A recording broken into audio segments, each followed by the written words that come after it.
All right, you guys, we're going to start on Chapter 11, Part 2, which is 11B. If you wanted to look back at your old reviews. I'm going to work through the odds again. Starting with number 1. Number 1 wants us to leave the answers in terms of pi, which means exact. So that would be like 11 pi or 1.5 pi, something like that, where you have pi on your answer and you don't type it in on your calculator. Number 1 wants us to use the circle at the right, but find the circumference of the circle. When I look on my formula chart at circumference of circle, it tells me it is 2 pi r, or I could use pi times diameter. 2 pi r, where the radius of this circle is 12, I want 2 pi times 12. In order to leave it exact, I just calculate the numbers part. So 2 times 12 is 24, which leaves a pi at the end. So 24 pi. My units are meters, and circumference always keeps units as meters. Number 3 wants us to find the length of arc AB. That means from A to B is between just the crust of the pi piece,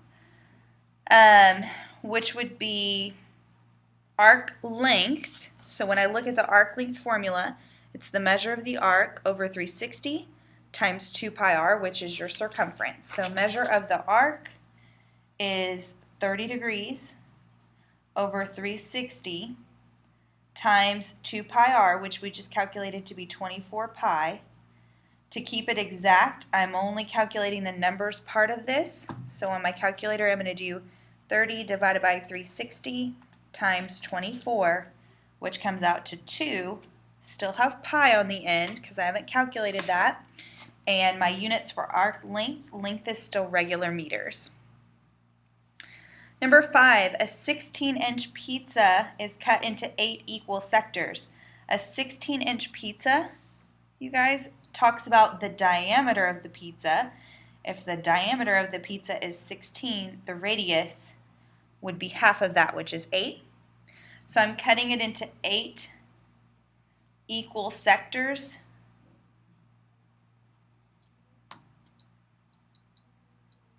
Right?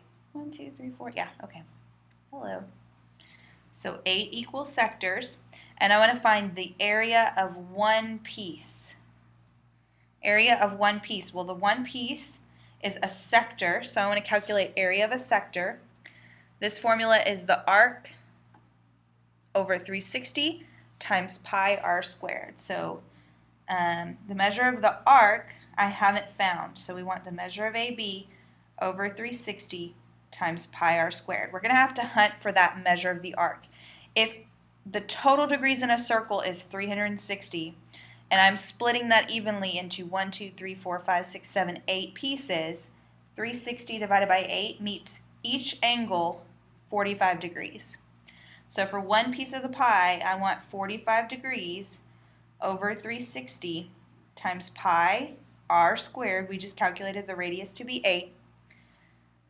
This one wants round to the nearest tenth, so we're typing pi in the calculator, so I'm going to type it in exactly as I see it on my formula. 45 divided by 360 times 8 squared times pi. Comes out to about 25.1. My units are inches squared since it's area. Number 7 talks about number 6. It wants the approximate distance around the bank that is available for fishing. If you look at the picture, this is the piece that is available for fishing. And it's really hard to read this angle in there.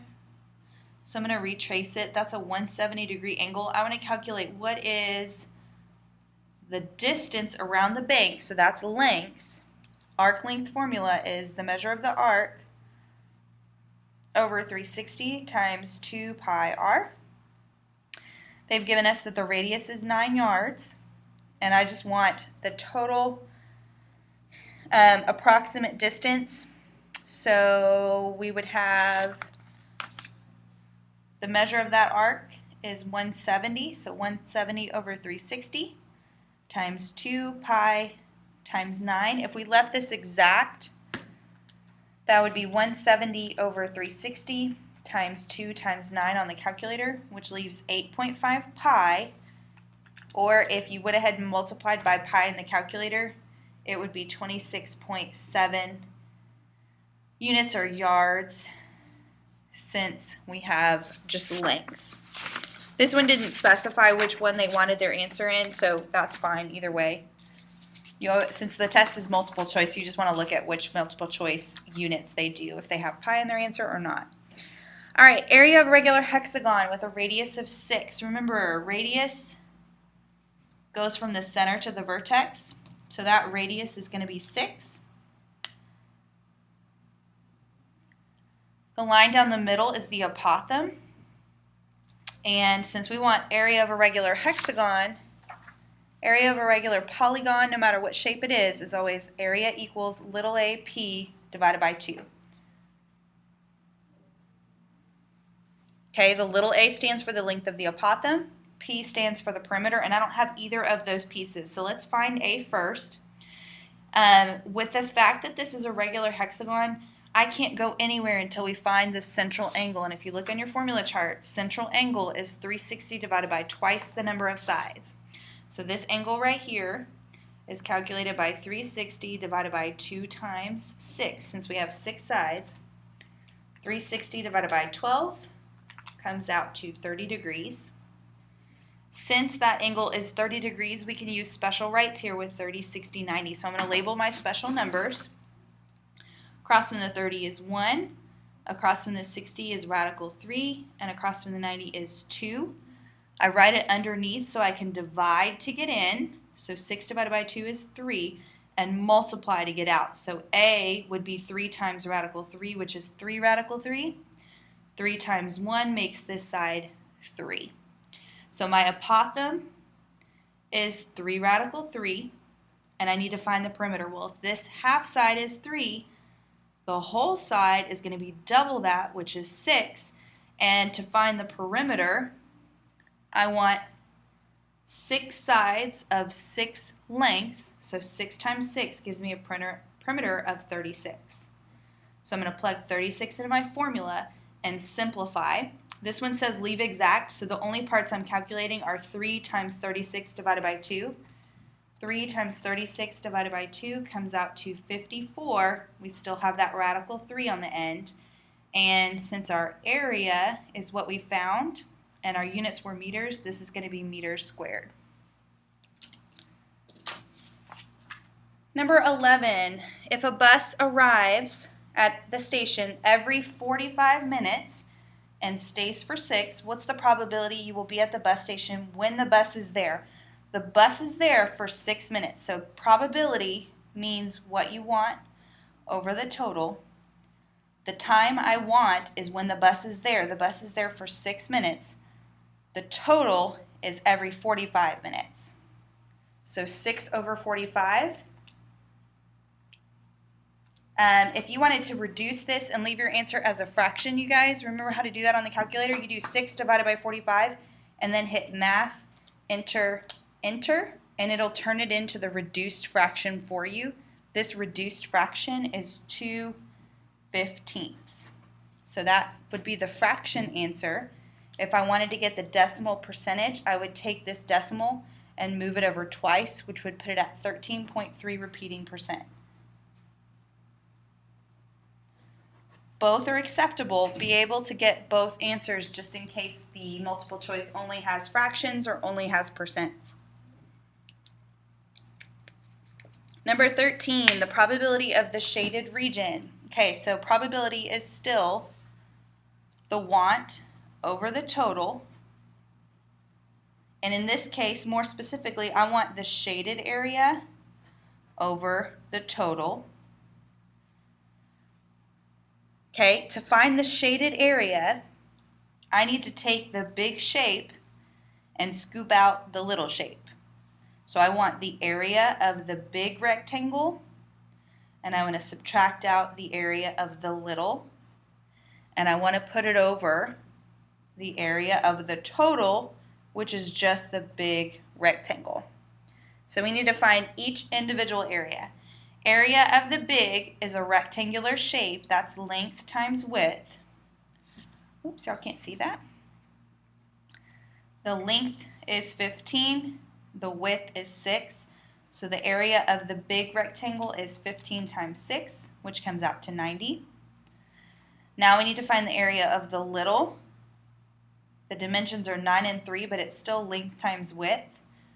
So it'd be 9 times 3, which is 27. So now I need to take 90 and 27 and plug into this formula. So it'd be 90 minus 27 over the total 90. 90 minus 27 is 63. So 63 divided by 90 comes out to 0.7, which in a percentage is 70%. And that would be your final answer, which makes sense. Most of this figure is shaded, more than half of it, so 70% is a good percentage. Number 15 on the back. These are effects of parabolas, which we talked about right before spring break. When you talk about a parabola, when you change from y equals x squared, that's the parent function of the quadratic formula, of a quadratic equation, depends on where the number lies. So on number 15, the number is after the x squared, which means it's either going to shift it up or shift it down, depending on what kind of number is there. If it's a positive, we're going to shift it up that number. So up 4 is what this one was going to be. So I'm looking for up 4, which would be option C. Number 17, this time the number is in front of your x squared. In front of either makes it wider or narrower than the original. Okay, 1/2. In order to make it wider, that means the number in front is bigger than 1. To make it narrower, we're less than 1. So these are fractions that are less than 1. Oh, sorry. Hey, I totally wrote that backwards. Let's pretend that didn't happen. Oh, no, I wrote that right. Right? Up 1, over 2. No. Okay, so narrower is greater than 1. Wider is less than 1. So this fact, 1/2 is less than 1. It's going to make our parabola wider than the original, which would be option E.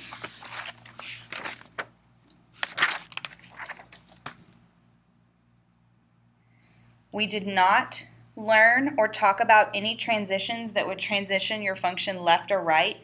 So you should never pick B because we haven't talked about that at all. The only other thing that we have talked about that is not in one of these questions is if you have a negative. So say that was y equals negative 3x squared. The negative reflects it across the x-axis.